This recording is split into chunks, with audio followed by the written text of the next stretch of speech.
जागर जनस्थान मीडिया, उत्तर महाराष्ट्रातील एक अग्रगण्य वृत्तवाहिनी, वृत्तपत्र आपल्या सेवेत.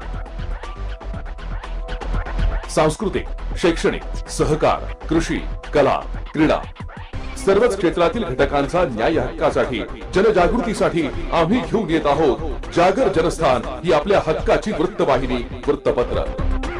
Social media, print media, electronic media अशा सर्व माध्यमातून पोहोचवणार सर्वसामान्यांचा आवाज.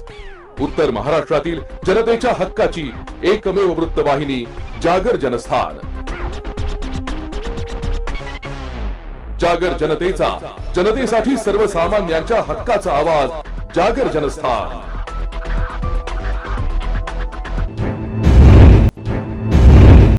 नमस्कार, मी शुभम मोडके पाटील. जागर जनस्थान मध्ये आपल्या सर्वांचं स्वागत. आज दिवसभरातील बातम्यांचा घेऊया सविस्तर आढावा. ड्रग्स माफिया ललित पानपाटील याचा भाऊ भूषण पानपाटील व साथीदार अभिषेक बलकवडे या दोघांचा ताबा नाशिक पोलीस घेणार आहे. त्यामुळे नाशिकच्या शिंदे गावातील एमडी गोदाम प्रकरणी चौकशी सुरू आहे. या दोघांना ताब्यात घेण्यासाठी नाशिक अंमली पदार्थ विरोधी पथक मंगळवारी पुण्यात दाखल झालं होतं. तेथील ट्रान्झिट रिमांडची प्रक्रिया पूर्ण केल्यानंतर दोन्ही संशयितांना नाशिकमध्ये चौकशीसाठी आणलं आहे. ऑक्टोबर महिन्यात मुंबई व नाशिक रोड पोलिसांनी शिंदे गावात छापा टाकून एमडीचा कारखाना व गोदाम उघडकीस आणला. सखोल चौकशीत कारखाना व गोदामाचे व्यवहार हा ललितचा भाऊ भूषण पानपाटील यांच्या माध्यमातून होत असल्याचं उघड झालं होतं. मात्र मुंबई पोलिसांकडून ताबा घेतलेल्या संशयित शिवा अंबादास शिंदे याने देखील नाशिक पोलिसांना चौकशीत माहिती दिली आहे. त्यामुळे मुंबई पुणे पोलिसांच्या तपासानंतर भूषण व अभिषेकचा नाशिक पोलीस ताबा घेत आहे. दोघांच्या चौकशीतून एमडी कारखाना कसा आणि केव्हा सुरू केला, गोदामाबाबतची माहिती, किती प्रमाणात एमडी तयार केले गेले, एमडी विक्रीतून आलेल्या पैशांचे व्यवहार व गुंतवणूक तसेच एमडीचा पुरवठा कुठे आणि कोणाच्या माध्यमातून केला गेला याचा तपास आता नाशिक शहर पोलीस करत आहे. जागर जनस्थानसाठी प्रकाश धुर्वे, नाशिक. नाशिकची सिटीलिंक सेवा ही 100 कोटींच्या तोट्यात असताना आता केंद्र शासनानं नाशिक पालिकेसाठी PM बस सेवा योजनेच्या नावाखाली 100 इलेक्ट्रिक बस मंजूर केल्यामुळे प्रशासनाच्या तोंडचे पाणी पळालंय. इलेक्ट्रिक बसमुळे प्रदूषण कमी होणार असले तरी एकदा का या बस सुरू झाल्या की प्रत्येक किलोमीटर मागे भाडे ठेकेदाराला फायदा हो ना हो द्यावेच लागणार आहे. वाहतूक व्यवस्था पालिकेला बंधन नसल्यामुळं उगाच बस सेवेचा तोटांचा भुर्दंड माथी येणार असून अशा या परिस्थितीत रस्ते, वीज, पाणी अशा मूलभूत समस्यांसाठी निधी उपलब्धतेची कसरत करावी लागणार आहे. तत्कालीन मुख्यमंत्री देवेंद्र फडणवीस यांनी नाशिक दत्तक घेतल्यामुळं राज्य परिवहन मंडळाचे तोट्यातील बस सेवा, सार्वजनिक वाहतूक व्यवस्था सक्षम करण्याच्या कारणाखाली नाशिक महानगरपालिकेकडे सुपूर्द केली आहे. सार्वजनिक वाहतूक व्यवस्था सक्षम झाल्यास रस्त्यांवरील खासगी वाहनांची संख्या कमी होईल व त्यामुळे प्रदूषण देखील घटेल असा आशावाद फडणवीस यांचा होता. मात्र बस सेवेचे मॉडेल निश्चित असताना स्थानिक अधिकाऱ्यांनी ठेकेदारांच्या फायद्याचे धोरण स्वीकारल्यामुळे 2 वर्षांमध्ये 250 सिटीलिंक 100 कोटींचा तोटा महापालिकेला सहन करतोय. मात्र बस सेवा वादात असताना 250 बसेसचे अनेक मार्ग तोट्यात असताना आता 100 इलेक्ट्रिक बस सिटीलिंकच्या ताब्यात येणार आहे. ही बातमी आनंदाची जरी असली तरी उद्या या बसेस ज्या मार्गावर धावणार आहे त्या ठिकाणी तोटा झाल्यास त्याचा मोठा फटका हा महापालिकेच्या तिजोरीवरच बसणार आहे. यामुळे नाशिककरांना या संपूर्ण बस सेवेचा फायदा होतो की तोटा होतो हे बघणं देखील महत्त्वाचं असणार आहे. जागर जनस्थानसाठी शुभम मोडके पाटील, नाशिक. चांदवड तालुक्यातील परसूल गावात एकाच वेळी पती पत्नीचा अकस्मात मृत्यूची घटना घडली. मात्र यांच्या पश्चात एकुलती एक 6 वर्षाची मुलगी आहे. त्यानंतर त्यांची 70 वर्षाची आई देखील आहे. मात्र ही 70 वर्षाची आई निराधार झाली असून त्यांच्यावर दुःखाचा डोंगर कोसळलाय. ही माहिती भाऊसाहेब चौधरी यांना मिळाल्यानंतर त्यांनी नाशिक ग्रामीण जिल्हा महिला प्रमुख रोशनी कुंभारडे यांच्या मार्फत अभिषेक चौधरी आणि नवजात निश्चित यांच्या समवेत चांदवड तालुक्यातील परसूल गावात त्यांच्या घरी जाऊन त्यांची भेट घेतली आणि त्यांचं सांत्वन केलं. एक पाल्य सरकारी योजना व आईसाठी निराधार योजना चालू करण्यासाठी त्यांनी प्रयत्न करणार असल्याचं देखील आश्वासन दिलं आणि त्यांना आर्थिक स्वरूपात देखील मदत केली आहे. जागर जनस्थानसाठी देविदास जाधव, चांदवड. महापरिनिर्वाण दिनानिमित्त दादरच्या चैत्यभूमीवर जमणाऱ्या लाखो भीम अनुयायांसाठी शिवसेनेच्या वतीनं दरवर्षी विनामूल्य भोजन व्यवस्था केली जाते. आज देखील मुख्यमंत्री एकनाथ शिंदे यांनी या ठिकाणी संपूर्ण व्यवस्थेचा आढावा घेतला. मुख्यमंत्री शिंदे यांनी पक्षाच्या वतीने गतवर्षीपासून ही सेवा सुरू केली आहे. यंदा या सेवेचे दुसरे वर्ष आहे. चैत्यभूमीजवळील मैदानात मंडप टाकत ही सेवा पुरवण्यात येते. मुख्यमंत्र्यांनी स्वतः या ठिकाणी भेट देऊन भोजन व्यवस्थेचा आढावा घेतला. तसेच येथे येऊन भोजन घेणाऱ्या अनुयायांची देखील संवाद साधत त्यांची असतेने विचारपूस केली आहे. दादर शिवाजी पार्क येथील सभागृहात महापरिनिर्वाण दिनानिमित्त देशभरातून येणाऱ्या बौद्ध भिक्खूंची निवासाची सोय करण्यात येते. या ठिकाणी शिंदे यांनी भेट देऊन डॉक्टर बाबासाहेब आंबेडकर यांच्या पुतळ्याला अभिवादन केलं. या ठिकाणी शिंदे यांनी भेट देऊन डॉक्टर बाबासाहेब आंबेडकर यांच्या पुतळ्याला अभिवादन केलं. यावेळी राज्याचे उपमुख्यमंत्री अजित पवार, देवेंद्र फडणवीस, त्याचबरोबर शालेय शिक्षण मंत्री तथा मुंबईचे पालकमंत्री दीपक केसरकर, खासदार राहुल शेवाळे यांसह मुंबई महानगरपालिकेचे आयुक्त इक्बाल सिंग चहल, चैत्यभूमी सेवा समितीचे नागसेन कांबळे, प्रकाश कोटवानी तसेच शिवसेनेचे सर्व पदाधिकारी आणि हजारो अनुयायी उपस्थित होते. जागर जनस्थानसाठी भूषण जैन, दादर, मुंबई. नाशिक पोलीस दलातील सेवानिवृत्त तसेच नाशिक रोड महाकर्मभूमी बुद्ध विहाराच्या पुनर्निर्मितीचे शिल्पकार प्रज्ञासागर तथा शामराव भोसले यांच्या 60व्या वाढदिवसानिमित्त विद्यार्थ्यांना अन्नदान आणि नागरिकांचे जीव वाचविणारे सुयाजी राजेंद्र आचारी यांना जीवनगौरव पुरस्कार देऊन त्यांचा वाढदिवस साजरा करण्यात आला.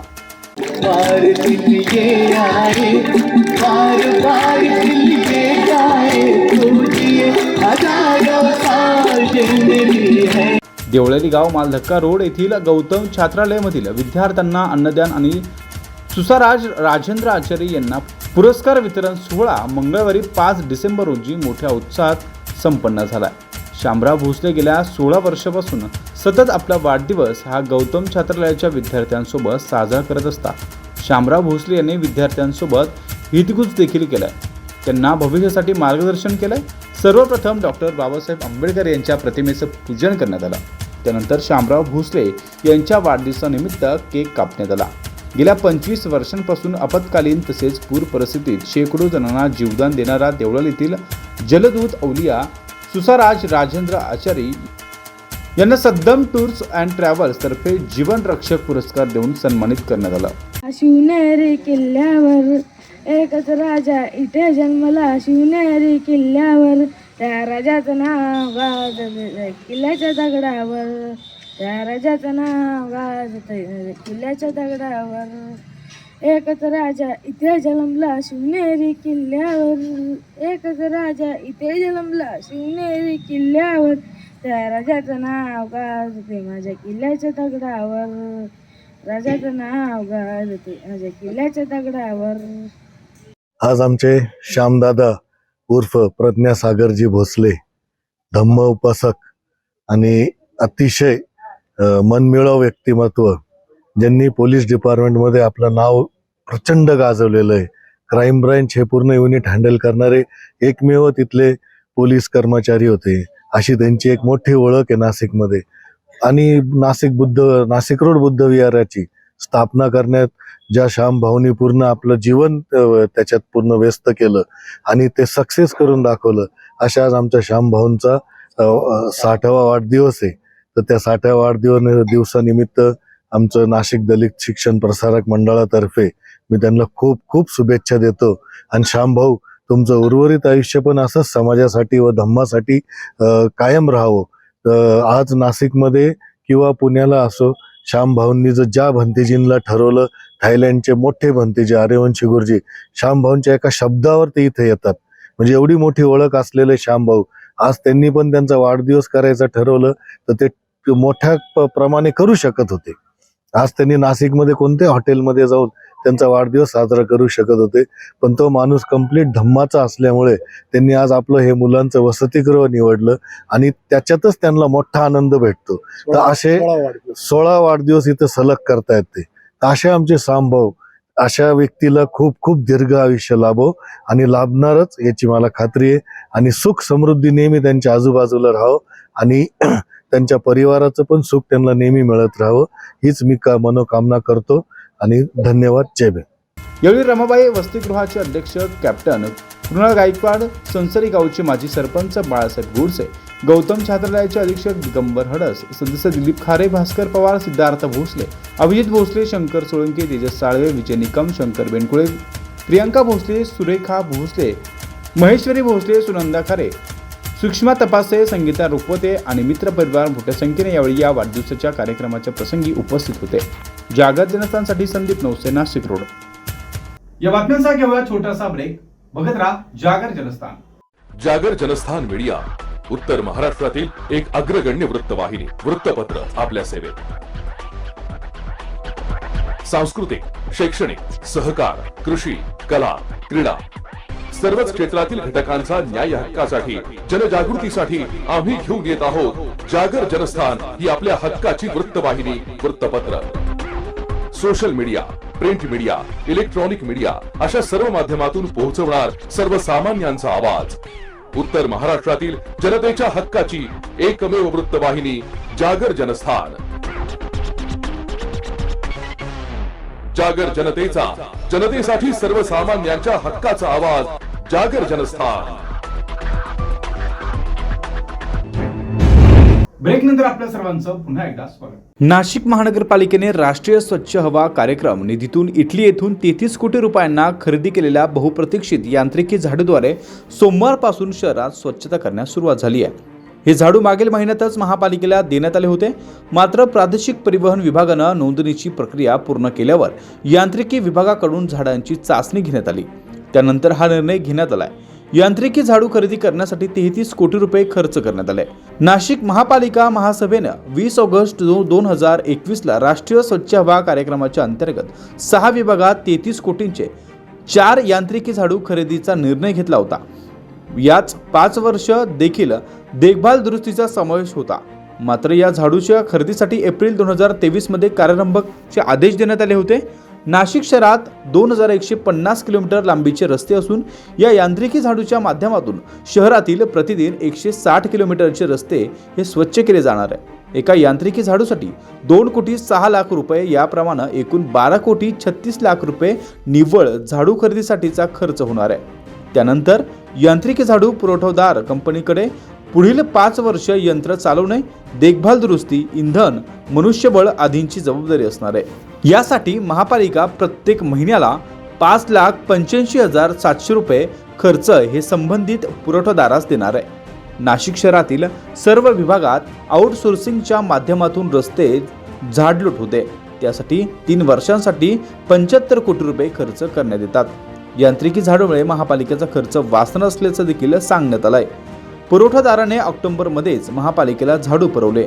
त्यानंतर प्रादेशिक परिवहन विभागानं नोंदणीची प्रक्रिया करणं व यांत्रिकी विभागाकडून झाडांची चाचणी यामुळे अनेक ठिकाणच्या बाबींची पूर्तता झाल्यानंतर हे झाडू प्रत्यक्षात सोमवारपासून शहरातील रस्ते झाडण्याचं काम करू लागले. यांत्रिकी झाडूने सध्या नाशिक शहरातील अशोकस्तंभ ते गंगापूर गाव, मुंबई नाका ते अशोकस्तंभ, CBS ते कॅनडा कॉर्नर ते भोसला गेट, त्र्यंबक नाका सिग्नल ते सातपूर गाव, गडकरी चौक ते तिडकी कॉलनी, चांडक सर्कल ते मुंबई नाका, महात्मा गांधी रस्ता, मेन रोड, नेहरू उद्यान, शालीमार, पंचवटी कारंजा ते रविवार कारंजा या ठिकाणी ही स्वच्छता या यांत्रिकी झाडूने बघायला मिळणार आहे. मात्र येणाऱ्या काळात नाशिक महानगरपालिकेच्या माध्यमातून तब्बल कोटींची ही गुंतवणूक नाशिक शहरांसाठी आणि नाशिककरांसाठी किती महत्त्वाची ठरणार आहे हे देखील बघणं महत्त्वाचं ठरणार आहे. जागर जनस्थानसाठी शुभम बोडके पाटील, नाशिक. निफाड तालुक्यात गेल्या 26 नोव्हेंबर रोजी झालेल्या मुसळधार पाऊस आणि गारपिटीनं नुकसान झालेल्या शेतकऱ्यांना उत्पादन खर्चावर आधारित नुकसान भरपाई मिळावी, शेतकऱ्यांना कर्जमाफी मिळावी, कृषी पंपांचे वीज बिल माफ करावे, पीक कर्ज त्वरित मिळावे या व इतर मागण्यांसाठी तालुक्यातील शेतकऱ्यांच्या वतीनं निफाड येथील शांतीनगर त्रिपुलीवर रास्ता रोको आंदोलन करण्यात आलं आहे. आज निफाड येथील शांतीनगर त्रिपुलीवर रास्ता रोको आंदोलनास सुरुवात झाली होती. रास्ता रोकोमुळे नाशिक औरंगाबाद रोड, निफाड पिंपळगाव बसवंत रोड महामार्गावरील वाहतूक ठप्प झाली होती. या रास्ता रोकोत निफाडचे उपनगराध्यक्ष अनिल कुंदे, जिल्हा दूध संघाचे माजी अध्यक्ष शिवाजी ढेपले, भाऊसाहेब भवर, शिवसेनेचे शहर प्रमुख संजय कुंदे, नगरसेवक सागर कुंदे, माजी नगरसेवक देवदत्त कापसे यांच्यासह शेतकऱ्यांनी सहभाग घेतलाय. या प्रसंगी आंदोलनकर्त्यांनी आपल्या मागण्यांचे निवेदन निफाडच्या नायब तहसीलदार सुजाता वायाळ यांना दिले. पोलीस निरीक्षक बापूसाहेब महाजन यांच्या नेतृत्वाखाली या आंदोलनाच्या ठिकाणी मोठ्या प्रमाणात पोलीस बंदोबस्त देखील ठेवण्यात आला होता. जागर जनस्थानासाठी योगेश सगर, निफाड. भारतीय राज्यघटनेचे शिल्पकार भारतरत्न डॉक्टर बाबासाहेब आंबेडकर यांच्या 67व्या महापरिनिर्वाण दिनानिमित्त शिवाजी रोड येथील डॉक्टर बाबासाहेब आंबेडकर पूर्णाकृती पुतळ्यास पुष्पहार अर्पण करून अभिवादन करण्यात आलं. यावेळी शहराचे पोलीस आयुक्त संदीप कर्णिक, आनंद सोनवणे, मनपा विभागीय अधिकारी योगेश रक्टे, जनसंपर्क अधिकारी योगेश कमोत, पोलीस उपायुक्त किरण कुमार चव्हाण, सहाय्यक पोलीस आयुक्त सिद्धेश्वर धुमाळ, गजेंद्र पाटील, तृप्ती सोनवणे, संवेद, सामाजिक कार्यकर्ते दीपक डोके, मोहन अडंगळे, संजय साबळे, अर्जुन पगारे यांसह इतर मान्यवर देखील उपस्थित होते. जागर जनस्थानसाठी शुभम बोडके पाटील, नाशिक. या बातम्यांचा घेऊया छोटासा ब्रेक. बघत राहा जागर जनस्थान. जागर जनस्थान मीडिया उत्तर महाराष्ट्रातील एक अग्रगण्य वृत्तवाहिनी, वृत्तपत्र आपल्या सेवेत. सांस्कृतिक, शैक्षणिक, सहकार, कृषी, कला, क्रीडा सर्वच क्षेत्रातील घटकांचा न्याय हक्कासाठी, जनजागृतीसाठी आम्ही घेऊन येत आहोत जागर जनस्थान ही आपल्या हक्काची वृत्तवाहिनी, वृत्तपत्र.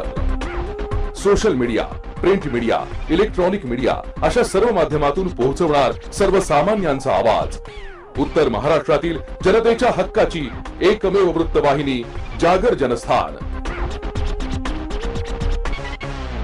जागर जनतेचा, जनतेसाठी सर्वसामान्यांच्या हक्काचा आवाज, जागर जनस्थान. ब्रेक नंतर आपल्या सर्वांचं पुन्हा एकदा स्वागत. शालेय पोषण आहार समितीच्या मदतनीस म्हणून काम करणाऱ्या महिलांना मानधन वाढवून मिळावे, विमा संरक्षण मिळावे, शासकीय कर्मचारी म्हणून रुजू करून घ्यावे यांसह इतर मागण्यांसाठी आज नांदगाव पोलीस स्टेशन समोर आधारवड महिला संस्थेच्या महिलांनी आमरण उपोषण सुरू केलं आहे. जोपर्यंत आमच्या मागण्या मान्य होत नाही तोपर्यंत आम्ही उपोषण सुरूच ठेवू अशी भूमिका यावेळी आंदोलनकर्त्यांनी घेतली आहे. प्रभारी गट शिक्षण अधिकारी यांनी भेट घेऊन हा निर्णय केवळ नांदगाव तालुक्याचा नसून संपूर्ण राज्याचा, यामुळे उपोषण मागे घ्या अशी विनंती केली आहे. मात्र सर्व महिलांनी याच विरोध केलाय. जोपर्यंत सरकार दखल घेत नाही तोपर्यंत आम्ही मागे हटणार नाही अशी भूमिका देखील यावेळी उपोषणकर्त्यांनी घेतली आहे. बोला, काय मागणी तुमची आता? केंद्र सरकारने जे पोषण आहाराचं जे मुलांना जे पोषण आहार ही योजना चालू केली आहे त्याच्यामध्ये पूर्ण जिल्हा म्हणजे पूर्ण राज्याचे बाया जे काम करतात त्यांना फक्त 2,500 रुपये मानधन आहे आणि त्या मानधनामध्ये काहीच महिलांना परवडत नाही. त्याच्यामध्ये शाळा झाडणं, भांडे घासणं, स्वयंपाक करणं म्हणजे पूर्ण दिवस त्याच्यात मोडतो. आणि काही शाळांना शिपाई नाही तर ते सुद्धा कामं महिला करतात आणि फक्त 2,500 तटपून ज्या मानधनावर हे काम करत आहे. तर त्याच्यामध्ये काही शाळांना अपघात पण होता, कोणाचे कुकर फुटता, कोणाचे होता, महिलांना अपघात होतो. त्यात आम्हाला ना सुरक्षा आहे ना विमा आहे. तर आज आम्ही इथे ज्या आमरण उपोषणाला बसलो आहे तर सरकारने आमच्या मागण्या पूर्ण करा. आम्हाला निदान नाही तर 10,000 रुपये तरी मानधन भेटलं पाहिजे आणि त्याच्यात आम्हाला सुरक्षा आणि विमा पण योजना ही आम्हाला लागू केली पाहिजे.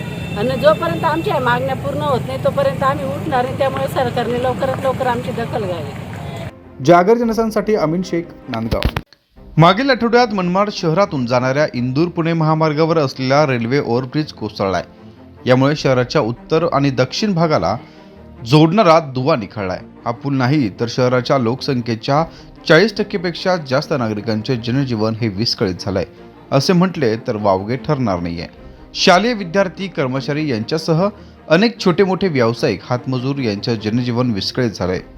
हा सर्व प्रकार संबंधित विभागाचे अधिकारी, कर्मचारी यांच्यासह सहनशील मनमाडकर जनता व स्वार्थी राजकीय नेते मंडळींच्या निष्काळजीपणामुळे झालाय. काम कोणतेही असो, मनमाड शहरातील जनता एकदम सहनशील आहे आणि याच सहनशीलपणाचा फायदा विविध सरकारी कार्यालयातील अधिकारी, विविध राजकीय पक्षांचे पदाधिकारी खुलेआम घेत आहे आणि या सगळ्यांचा नाहक त्रास शहरातील सर्वसामान्य माणसाला होतोय. मनमाड शहरातून पुणे इंदोर राष्ट्रीय महामार्ग जात असतो. या ठिकाणी अंडरपास एक ब्रिज, रेल्वे ब्रिज आहे. तो ब्रिज प्रशासनाच्या ढिसाळ कारभारामुळं, दुर्लक्षामुळं ढोसळला. त्यामुळे मनमाड शहराला जोडणारा हा एकमेव दुवा असून त्या भागातील आणि ह्या भागातील नागरिकांना खूप मोठ्या प्रमाणामध्ये 7-8 किलोमीटरवरून पायपीट करावी लागत आहे. तरी संबंधित पुलाची नुसती डागडुजी न करता हा पूल नव्याने निर्माण करून मनमाड शहरातील नागरिकांना व प्रवाशांना सुविधा उपलब्ध करून द्याव्या व शहरातून जाणारा महामार्ग बायपास केल्यास होणारे अपघात व नागरिकांच्या प्रवासात सुखसुविधा निर्माण होईल. त्यामुळं हा मार्ग तत्काळ नव्यानं दुरुस्त करण्यात यावा. हा पूल आता डागडुजी न करता नव्याने तयार करण्यात यावा. नसेल होत तर किमान या महामार्गावर असलेली वाहतूक वळवून अवजड वाहतूक ही गावाबाहेर बायपास करून काढण्यात यावी, अशी मागणी शहरात असलेल्या सर्वसामान्यांकडून करण्यात येते आहे. काय काय समस्या तोंड द्यावं लागतं? मी आता आपण ह्या भागात उभे आहे. मनमाड शहरातील 40% लोक या भागात आहे आणि या भागातून तिथं जाण्याकरता रस्ताच नाही आहे. त्यामुळं त्याकडचे जो भाग आहे मनमाड शहराचा, त्या भागातला जो परिसर आहे त्या ठिकाणी दवाखाने आहेत, अत्यंत महत्त्वाचे दवाखाने. त्याच पद्धतीने सर्व शाळा कॉलेज त्या भागामध्ये आहे. त्याच पद्धतीने मुख्य कार्यालय जे आहेत, नगरपालिका असतील, इतर सर्व कार्यालय ते सर्व त्या भागामध्ये आहे. त्यामुळं हा संपर्क हा तुटलेला आहे आणि यामुळं नागरिकांच्या मध्ये प्रचंड चीड निर्माण झाली, त्रस्त झालेले आहेत आणि आर्थिक तंगीला सुद्धा या ठिकाणी सामोरं जावं लागत आहे. या ठिकाणी स्मशानभूमी सुद्धा त्या साईडला आहे. त्यामुळं इथल्या ज्या काही स्मशानभूमीत ज्या काय अंत्ययात्रा आहेत त्या कशा न्यायच्या, या ठिकाणी मरणाचा प्रश्न लोकांसमोर निर्माण झाला आहे. हे अत्यंत दुर्दैवी आहे. अत्यंत म्हणजे फार अवास्तविक चित्र या ठिकाणी निर्माण झालेलं आहे. काय मागणी तुमची? आमची मागणी एवढीच आहे, आम्ही या देशाचे सामान्य नागरिक म्हणून या ठिकाणी जे काय प्राथमिक सुविधा आहे त्या आम्हाला या ठिकाणी पुरवल्या गेल्या पाहिजे. येणं जाणं ये जा हे प्राथमिक सुविधा आहे. याकरता तात्काळ दुसरा फ्लायओव्हर बनवण्यात यावा. याची डागडुगी सुरूच आहे, आपण बघत आहात. परंतु दुसरा फ्लायओव्हरची आम्ही तात्काळ सर्व मनमाड शहराचे नागरिक मागणी करत आहोत. याची पूर्तता शासनाने करावी अशी विनंती करत आहोत. मनमाडला पूल नसल्यामुळे मोठ्या प्रमाणात जनजीवन विस्कळीत झाले. मात्र उत्तर दक्षिण भागाला जोडणारा हा पूल असल्यामुळे मोठ्या प्रमाणात नागरिकांचे हाल देखील पाहायला मिळत आहे. जागर जनस्थानसाठी अमीन शेख, मनमाड. मालेगावचे ज्येष्ठ नेते माजी आमदार शेख रशीद यांचं हृदयविकाराच्या झटक्यानं निधन झालंय. त्यांच्या मृत्यूनं मालेगावात शोककळा पसरली आहे. आज त्यांच्यावर अंत्यसंस्कार करण्यात येणार आहे. नुकतीच त्यांच्यावर नाशिक येथे खासगी रुग्णालयात बायपास सर्जरी देखील करण्यात आली होती. एक लोकाभिमुख नेता म्हणून शेख रशीद यांची ओळख होती. काँग्रेसनंतर राष्ट्रवादी काँग्रेसमध्ये त्यांनी प्रवेश केला होता. शेख रशीद हे माजी आमदार देखील होते. मालेगावचे ज्येष्ठ नेते असलेले माजी आमदार शेख रशीद यांचं निधन झालंय. जागर जनस्थानसाठी अमीन शेख, मालेगाव. येवला तालुका पोलिसांनी सापळा रचून 97,500 रुपयांचा मद्यसाठा जप्त केलाय. 4 डिसेंबर रोजी येवला तालुका पोलिसांकडून मिळालेल्या माहितीनुसार येवला मनमाड रस्त्यावर सावरगाव परिसरामध्ये कार क्रमांक MH2 CH 1340 या कारमध्ये देशी विदेशी मद्यसाठा चोरटी वाहतूक होत असल्याची माहिती येवला पोलिसांना मिळाली होती. त्यानुसार सापळा रचून सहाय्यक पोलीस निरीक्षक Bhaskar Shinde, police constable Aba Pisal, police constable Ganesh Bagul, police constable Bankar, इतर पोलीस कर्मचारी साध्या वेशामध्ये त्यांनी वाहनांची तपासणी करत असताना मोठ्या प्रमाणात मद्यसाठा आढळून आला. संशयित असलेले आरोपी रामनाथ दत्तू शिंदे, राहणार चांदवड यांना कारसह मुद्देमालासह ताब्यात घेण्यात आलाय. पुढील तपास येवला तालुका पोलिसांच्या माध्यमातून सुरू आहे. आज सायंकाळी आम्ही अवैध धंद्यांवरती आदरणीय पोलीस अधीक्षक शाजीभाऊ सो यांच्या मार्गदर्शनाखाली सर्व अवैध धंद्यांवरती येवला तालुक्याच्या छाप टाकण्याची आमची मोहीम आयोजित केली होती.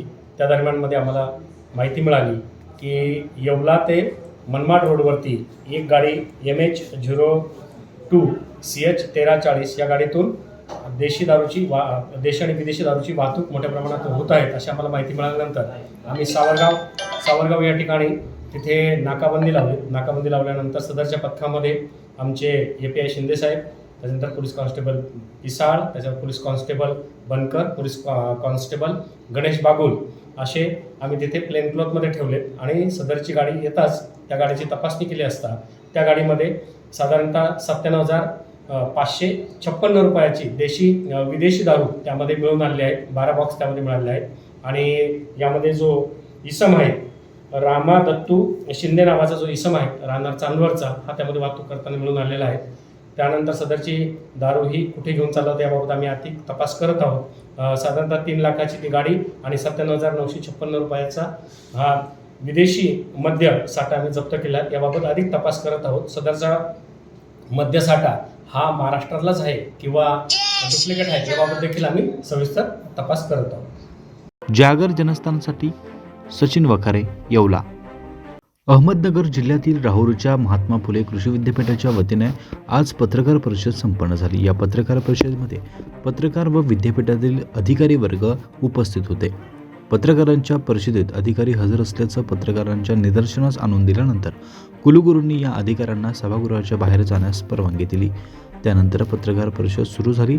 यावेळी विद्यापीठाचे कुलगुरू डॉक्टर PG पाटील यांच्या मार्गदर्शनाखाली कास्ट प्रकल्पाच्या अंतर्गत कोविड-19 परिस्थितीत 5 आंतरराष्ट्रीय कार्यशाळा, 46 राष्ट्रीय प्रशिक्षण, 27 राष्ट्रीय कार्यशाळा, 19 वेबिनार्स, त्याचबरोबर 73 तंत्रज्ञान व्याख्याने, 14 प्रमाणपत्र ऑनलाईन पद्धतीने अभ्यासक्रमात आयोजित करण्यात आले होते.